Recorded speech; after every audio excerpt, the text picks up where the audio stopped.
अब पढ़ेंगे हम वर्ल्ड ट्रेड ऑर्गेनाइजेशन के बारे में और इंडिया और वर्ल्ड ट्रेड ऑर्गेनाइजेशन के बीच क्या रिलेशन है इसके बारे में। सबसे पहले इसका इंट्रोडक्शन जान लेते हैं। WTO was establish in 1995। 1995 में WTO की स्थापना हुई। It deals with the rules for international trades between countries. मतलब क्या है कि विभिन्न कंट्रीज़ के बीच में ये रूल स्थापित करती है जिससे ट्रेड को आसानी से ऑपरेट किया जा सके। बिफोर WTO से पहले देयर वाज गैट। यहाँ पर क्या था? गैट था। गैट क्या था? एक general agreement on tariff and trade. ये एक सामान्य एग्रीमेंट था जो ट्रेड और टैरिफ के बारे में बताता था। Which started in 1948। मतलब ये वर्ल्ड वार के बाद 1948 को स्टार्ट हुआ था। लिमिटेशन क्या थी इस गैट की? इसमें कोई सर्टेन टाइप के रूल नहीं थे, जैसे जो सिक्योरिटीज़ और IPR को प्रदूषित करता हो, मतलब बताता हो, प्रदूषित करता हो। जैसे कि इंटेलेक्चुअल प्रॉपर्टी राइट, किसी ने कुछ बनाया है, दूसरे उसी का ट्रेड कर रहे हैं, कोई इसका उल्लंघन कर रहे हैं तो उसका कोई मायने नहीं रखते थे इसके अंदर। तो इस तरह की लिमिटेशन इसके अंदर देखने को मिलती थी। तो इसलिए गैट के राउंड भी हुए, 8 राउंड हुए और नेगोशिएशन चलता रहा 1986 से 1994 तक। और जो लास्ट राउंड था वो यूरुग्वे में हुआ, जिसे यूरुग्वे राउंड कहलाया गया। इसी राउंड के दौरान WTO का एग्रीमेंट भी ड्राफ्ट किया गया था। WTO का फॉर्मेशन 1994 में मार्केश ट्रीटी हुई थी जिसमें इसको साइन किया गया। WTO स्टार्ट हुआ काम करना इसका 1 जनवरी 1995 से। इसका हेडक्वार्टर जेनेवा में है जो स्विट्ज़रलैंड में है। इंडिया इसका फाउंडिंग मेंबर रहा है शुरू से ही।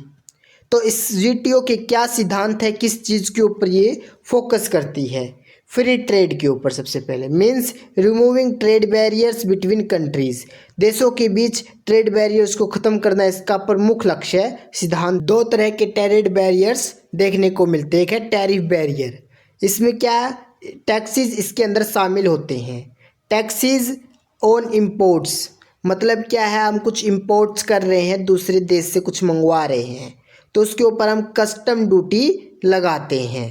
और टैक्सेस, सेस और सरचार्ज लगाए जाते हैं। सेस मतलब जैसे एजुकेशन, हेल्थ, इनके लिए पहले से ही एक प्रकार का टैक्स फॉर्म हम इकट्ठा करने लग जाते हैं जो सेस के रूप में जानते हैं। सरचार्ज टैक्स के ऊपर टैक्स लगता है, उसे सरचार्ज कहते हैं। कस्टम ड्यूटी हम पीछे लेक्चर में पढ़ के आए हैं, यहाँ पर N नहीं M आएगा, कस्टम ड्यूटीज़।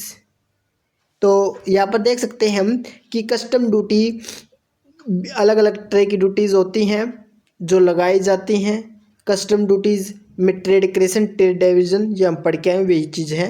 अब कस्टम ड्यूटी, काउंटरवेलिंग ड्यूटी, मतलब सरकार क्या करती है, उन जो हम इंपोर्ट कर रहे हैं सरकार उनको क्या करेगी, सब्सिडीज़ दे देती, जिससे हमारे क्या होता है कि माल सस्ता भी मिल जाता वो।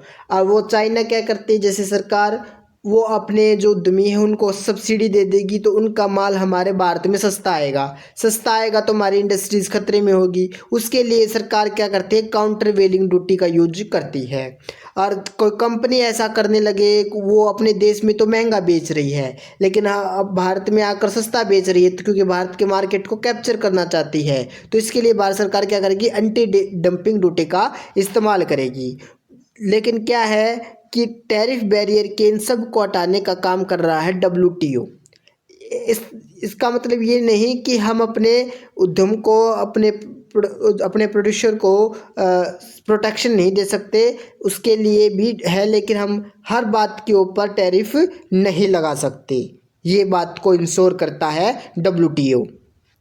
नॉन टैरिफ बैरियर्स मतलब जो टैक्सेस के रूप में तो नहीं लगते लेकिन ये ट्रेड करने में डिफ़िकल्टी ज़रूर पैदा कर देते हैं। ये किसके थ्रू? रिस्ट्रिक्शन और रूल्स के थ्रू। जैसे कि वे अपना क्वालिटी स्टैंडर्ड मायने एक पैमाना रख देते हैं, उससे नीचे नहीं उनके पास होना चाहिए। को एप्पल का कोई है तो उस क्वालिटी का ही एप्पल होना चाहिए। तो इस तरह की जो क्वालिटी स्टैंडर्ड रख देते हैं तो वे भी ट्रेड में डिफ़िकल्टी पैदा करते हैं। और कोटा जैसे सिस्टम भी ट्रेड बैरियर्स को पैदा करते हैं। तो हमें फ्री ट्रेड करना ही क्यों है? फ्री ट्रेड से क्या फ़ायदा होगा? तो बेनिफिट देख सकते हैं फ्री ट्रेड से। जो बेनिफिट की बात की जाती है, अगर कोई गुड्स प्रोड्यूस करने में कोई कंट्री स्पेशलाइज्ड है तो क्या करेगी? वो एक्सेस में प्रोडक्शन कर सकती है, चीप में, सस्ते में, और वो एक्सपोर्ट कर सकती है अपने प्रोडक्शन का। और जबकि उस चीज़ में कोई नॉन स्पेशलाइज्ड है, वो अपना प्रोडक्शन करेगी तो महंगा पड़ेगा। इससे अच्छा वो इंपोर्ट कर रहे हैं उन गुड को, तो उन्हें अपने अदर्स जो सेक्टर्स हैं उसकी तरफ ध्यान दे सकती है वो अच्छी से। तो इसलिए इस प्रिंसिपल को कंपैरेटिव एडवांटेज कहा जाता है। तो इसके लिए हमें फ्री ट्रेड को बढ़ावा देती है WTO। तो फेयर कंपटीशन होना चाहिए। WTO क्या करती है? Prevent unfair trade practice like dumping. जैसे कि डंपिंग जैसी अनफेयर ट्रेड प्रैक्टिस है उसको रोकने का काम करती है हमारी WTO। ट्रेड विदाउट डिस्क्रिमिनेशन, सभी मेंबर्स कंट्रीज़ के एक साथ इक्वली व्यवहार किया जाए तो उसी को ट्रेड विदाउट डिस्क्रिमिनेशन कहा जाएगा। अब जैसे कि MFN है तो इसमें मोस्ट फेवर्ड नेशन की बात की गई है। अगर ट्रेड कर रहे हैं हम USA के साथ और हम क्या करें, उनसे कुछ छूट दे दें, कंसेशन दे दें उनको, जैसे कि तो क्या करेंगे? आइडियली हमने क्या करना होगा? जो WTO मेंबर के साथ जो और कंट्रीज़ हैं उनको भी ट्रेड कंसेशन देना होगा। हम फेवर नहीं कर सकते सिर्फ एक कंट्री को। तो इस तरीके की भी दिक्कत बताई गई इसमें। Provided there is mutual reciprocity का मतलब होता है कि जैसे कि USA अपना स्टील भारत में भेजे और भारत उसे कॉटन दे। भारत स्टील ले तो उस समय क्या करे कि 0% कस्टम ड्यूटी लगाए और टैरिफ लगाए, और अगर USA भी स्ट्राइक करे तो इसे म्यूचुअल रिसिप्रोसिटी कहे जाएगा। तो इस तरह की प्रोवाइड किए जा रहे हैं तो सभी नेशन को प्रोवाइड किया जाए, इस तरह को ध्यान में रखा जाता है। एंटी नेशनल ट्रीटमेंट मतलब क्या है कि अगर हमारा कोई डोमेस्टिक गुड्स और सर्विस है और बाहर से हम इंपोर्ट कर रहे हैं तो जैसा व्यवहार ट्रेड हम अपने डोमेस्टिक मार्केट में उनका कर रहे हैं तो उसी तरह का व्यवहार उसके साथ करना है। अर्थात आप अगर आपके घर में कोई पड़ोसी का बच्चा आता है तो उसको आप अपने बच्चे की तरह ही केयर करनी है। इस चीज़ को इंश्योर करता है WTO। प्रिडिक्टेबिलिटी का मतलब क्या है? मतलब rules should be stable and clear to build trust among trader. Predictability मतलब जिस चीज़ को प्रिडिक्ट किया जा सकता है, मतलब अगर आपका विश्वास मजबूत है मार्केट के अंदर आपके प्रति लोगों का, आप जो ट्रेड कर रहे हैं, तो वो आपके प्रिडिक्ट करके आपको और ज़्यादा फेवर कर सकते हैं उस चीज़ में। तो इस तरह की जो स्टेबिलिटी पैदा करने का काम कर रहा है WTO। इनक्राउजिंग डेवलपमेंट, इसमें क्या है कि developing countries by giving special support दिया जाता है जो डेवलप्ड कर रही है उनको बढ़ावा देने के लिए। तो क्योंकि देखो अगर डेवलप्ड कंट्री है और डेवलपिंग कंट्री है, एक के पास ज़्यादा पावर है और एक के पास कम पावर है, तो उनको एक बराबर पैमाने पे लेना ही WTO का काम है। तो ये इसी तरह का काम करने का काम करती है WTO।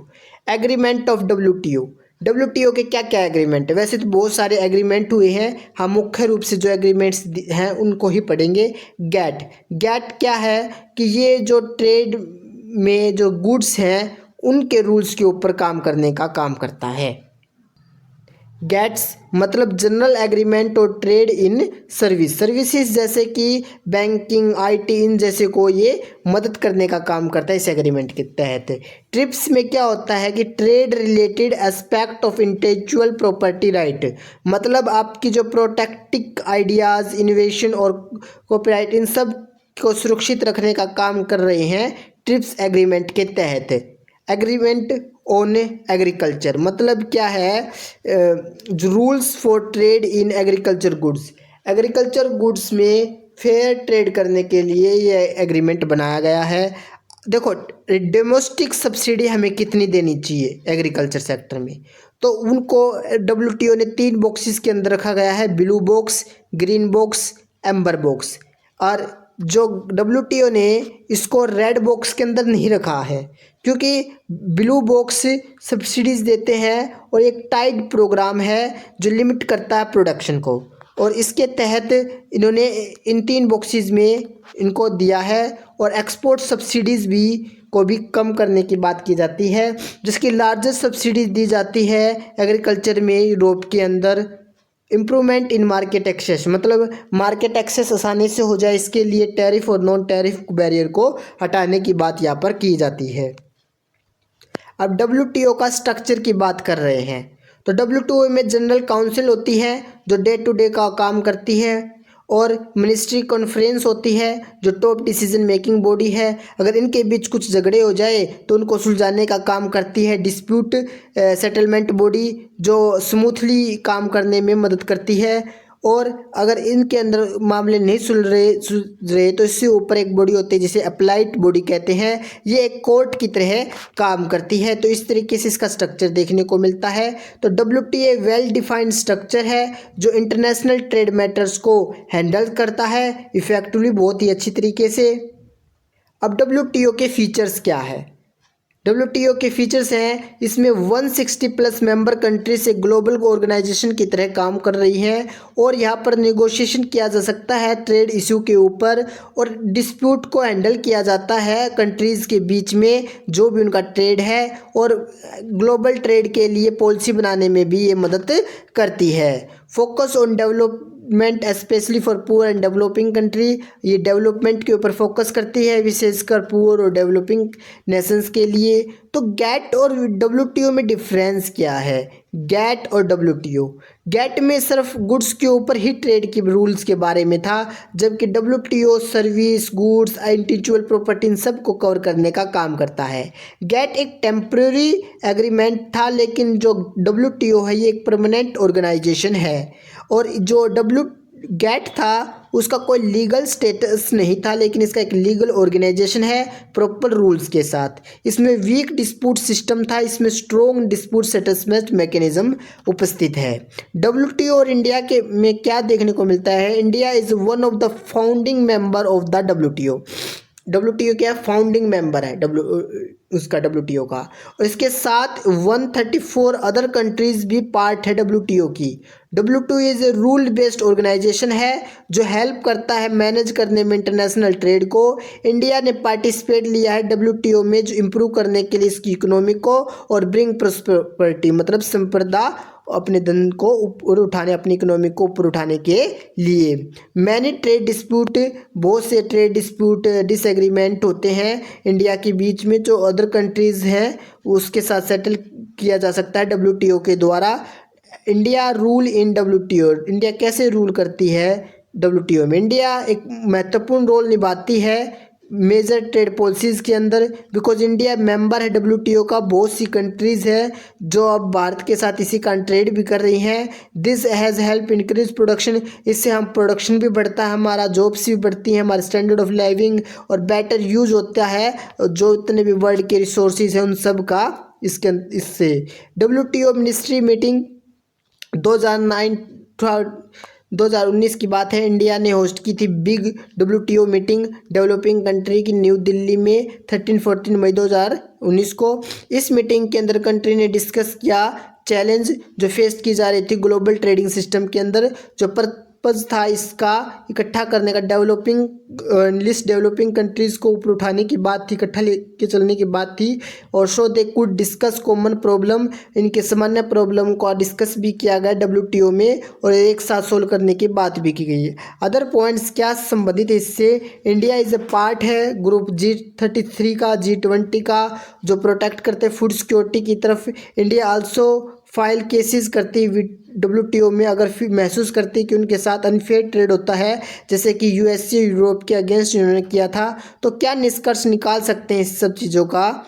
तो WTO play important role in world trade में महत्वपूर्ण रोल निभाती है। इंडिया के लिए एक प्लेटफॉर्म है जो प्रमोट करता है एक्सपोर्ट को और प्रोटेक्ट करता है लोकल इंडस्ट्री को और सपोर्ट करता है इकोनॉमिक ग्रोथ को। बट इंडिया जरूर बैलेंस करती है अपने ग्लोबल ट्रेड डिमांड और डोमेस्टिक नीड्स के हिसाब से, स्पेशली फॉर पुअर फार्मर और स्मॉल बिजनेस के लिए।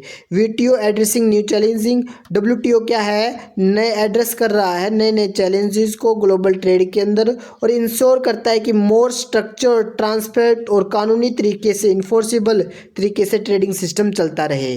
तो इस तरीके से WTO महत्वपूर्ण रोल निभाता है आज के ग्लोबल ट्रेड के अंदर।